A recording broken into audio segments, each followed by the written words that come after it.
If you touch grass, you're 17 memes behind. Like I'm like derelict by meme status at this point. I didn't sit down on my computer. Well, I sat down on my computer once this weekend. I typed Peepo Giggle. I got roasted for typing Peepo Giggle. Started an argument about class consciousness. All I did was type an emote. Everything's so political these days. People just don't want to work these days. Why would they? You raise a good point, I guess. I think people like would want to work more if the jobs, like a lot of them just sort of suck. Like, did you see the insane thread going around where the dude said like everybody in America is like high on pot 24/7 now? And then like he said like he went to the dispensary to get a pipe cleaner to clean his tobacco pipe, but they don't let you buy something for only $2. You have to at least spend $5 to use your card. So he ended up buying a CBD gummy. He said like I took it and flash forward to 3 a.m. Oh hi. I don't know. It looks like some dipping sauce, right? No? Okay. He's like, flash forward to 3 a.m. I'm having like a near-death experience in bed. So that's funny, like for obvious reasons to begin with. But then also somebody in the replies was like, dude, this is so true. I went to a corporate cell phone store.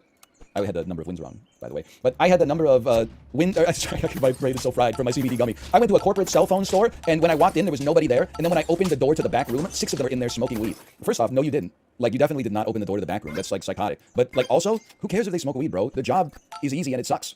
Why shouldn't they be high working at like a Sprint mobile kiosk in like a strip mall? Like, who cares? We're like the forerunners over here in Vancouver. Like, you know what I mean? I just assume that like pretty much everybody who serves me, that's phrasing could have been better. But I mean, like as a waiter or a waitress, I'm like, I just assume they've been high since like 2012. And why wouldn't you be? You know, like I'm sure it's not your ideal 8 hours is to like take orders from other people. So you don't have to be like on your A game to, you know, if you work at like a pub, you're like, oh, they all want beers. You know, it's relatively easy to remember. I don't care if you're high or you got like AirPods in or whatever. It doesn't bother me at all. He's beating the not based allegations. I will say, though, we did go to a restaurant this weekend. We had some truly horrendous service. So maybe I'm not beating the based allegations. So I only left a 10% tip. Like, that's just enough to make both North Americans and Europeans angry. What happened? Well, let me tell you what happened, okay? It's a strong squad there. It was a pub. We had our kid with us, so we're the assholes already. I'll save you having to write it. We waited, let's try this. 10 minutes before they even took our order.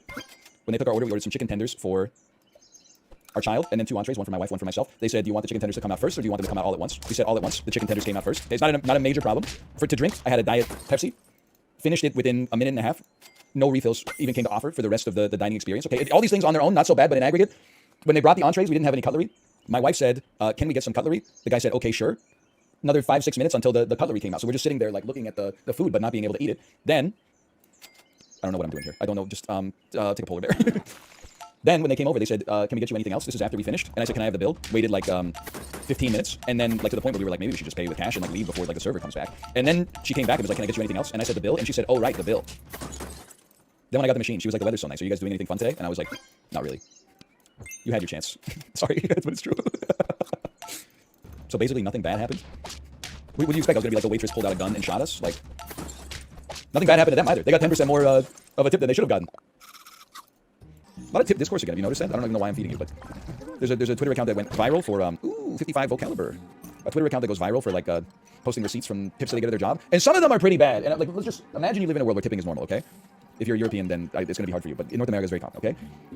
Standard tip, like 15%, 20%. And it used to be 15 was standard. Now, if you say you tip 15, people are like, you're an asshole. Because the new thing that people lie about is they say they tip 25. So you got to say you do at least 20 if you want to stay in the conversation. Anyway, they post receipts. Some of them are pretty bad. Some of them is like $53 bill. The person tips $2, rounds it up to 55. That's pretty bad, okay? Like for North America. But one of them was getting me because the bill was 170 and they tipped 30 to round it up to 200. And people were roasting them. They're like, they tipped 18% on this bill and it's $170. The higher that the bill gets, the higher percentage that the proportion of the tip should be as well. And I was like, they don't want the dude tipping 30 on 170 into the dude that's got $2 on a $53 bill. I'm just saying I got no problem with tipping because it's easier to just accept it than to change it. I don't have any power in that department. But like, if we're gonna start shaming people for like a 18% tip or something like that, all I'm gonna say is like it's gonna backfire. People are gonna say if 18 is not acceptable, then get ready for 0. I tend to tip 20. I mean, there was like a period of like a year and a half when stuff started reopening more seriously after COVID, where I made an effort to tip even more just because I was like, you guys basically got screwed.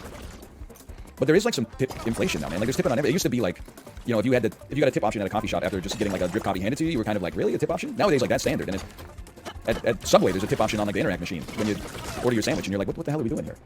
Again, I understand tipping. I wouldn't say I'm pro tipping. I would say I'm pro, you know, when in Rome, do what the Romans do. You know, I live in North America. Tipping is, did I stop on something? I live in North America. Tipping is standard here, so I tip. When I go to Japan and tipping is non-standard, I don't tip. All I'm saying is if you could take it too far, and I think we've probably taken it too far. It'd be nice to walk it back just a little bit. Tipping is bad for the work environment as a whole.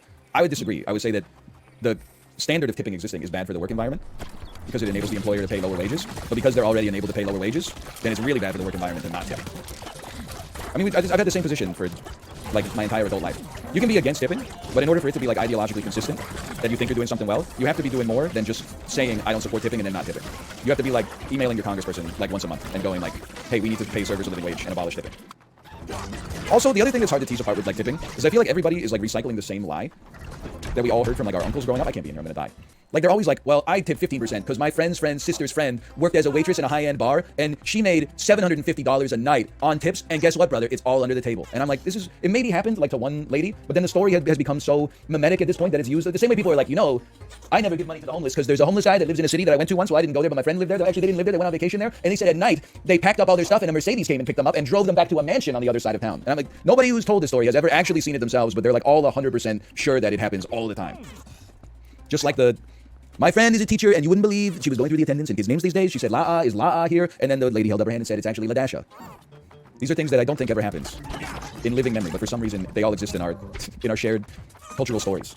Also, like, we have to tip waiters and waitresses as well, because they also go out to eat, and then they got to tip. I gotta tell you, by the way, I think I'm becoming European. Can I get some +2s from the Europeans in chat? Previously, let me give you a little slice of life. I have to buy cat food once a month. I go to the PetSmart. They scan the pet food for me. They say, do you want to donate $2 to save pets from the shelter? I say, sure. They get down on their knees. Thank you, sir. Thank you, sir. You're the first person this month to do it. I say, I'm just doing my job, just doing what I can, okay? Yesterday, went to Canadian Tire. No tellers at all. None. It's all self-checkouts and then a security guard at the end to make sure you're not stealing. So I can't fit all the shit from Canadian Tire onto the little piddly-ass scale that they have because you're there buying like big boxes of shit and then the scale is like this big. So I scan my own shit and Jenga it up and then I have a second load I got to do. But I'm running the first one through. It says, do you want to donate $2 to Jumpstart Charity? I said, no, sorry. If I'm going to do it, I'm going to do it myself and get all the credit. Your ass didn't do anything. You didn't even scan the barcode this time. And then I checked out, and then I put the second load through and it asked me again. And then I said no. And then there was shit that I needed from Canadian Tire, but Canadian Tire didn't have it. So I drove my ass across town to the damn Home Depot. I go to the Home Depot. I scan the thing. It doesn't fit on the scale. So an attendant has to come over and they're like, I don't know. But I bought the rat poison. The attendant had to type in my birthday. And then she said, what's your birthday? And I told her and she typed it in.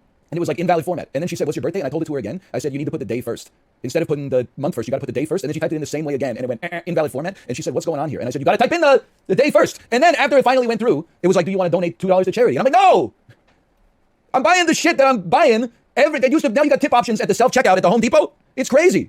At first I thought like the anti-tip discourse was getting like a little bit overblown, but now it's actually like, it's insanity. Holy cow. It's beyond reason at this point. Every single transaction is like, do you want to add like 5% on top? What's the moral of the story? When I was rarely asked, I was always happy to help. Now that I'm asked all the time, nobody's getting anything. You did too much. It's like Mouth bringing a pack of gum to school, you know? If you ask for a stick every day, pretty soon he's not going to let you know that he has any gum. Anyway, I'm sick of it is what I'm trying to say. Also, Canadian Tire and Home Depot, you have to have a larger scale. The scale at Canadian Tire is the same size as the scale at the grocery store. You could be buying like a table saw there. How am I supposed to put a table saw on the same shit that like weighs 2 mini avocados? Don't use the scale? Then their ass sends private security in to check your receipt. Takes them 25 minutes even though there's only 2 items on it. What about Costco? I don't use the self-checkout at Costco, and this is like at every other store. I use the self-checkout. 2 reasons. One is a lot of them these days only have the self-checkout. The other one is line is typically shorter and I'm faster at scanning than the cashier at most stores. Not bragging. Why do I use the regular cashier at Costco? Because they're fucking zooming, man. They scan faster than I could. They're incredible. I'm the one holding up the cashier at Costco. They're always like, they got the gun ready, and I'm like, what's up? And they're like, your membership, please. I'm like, all right, sorry. Here you go. And then I put the membership back in my wallet, and then they scan everything, and they say, like, that'll be $170. And I'm like, all right, on this, please. Like, they're so fast. My wife's got she's got a yellow moon on Discord. What am I supposed to do? Say, yellow moon means she's away. None of you stand so tall. Yellow moon means no Discord call. It's a yellow moon. Yeah, you know what I'm talking about? Yellow, yellow, yellow moon.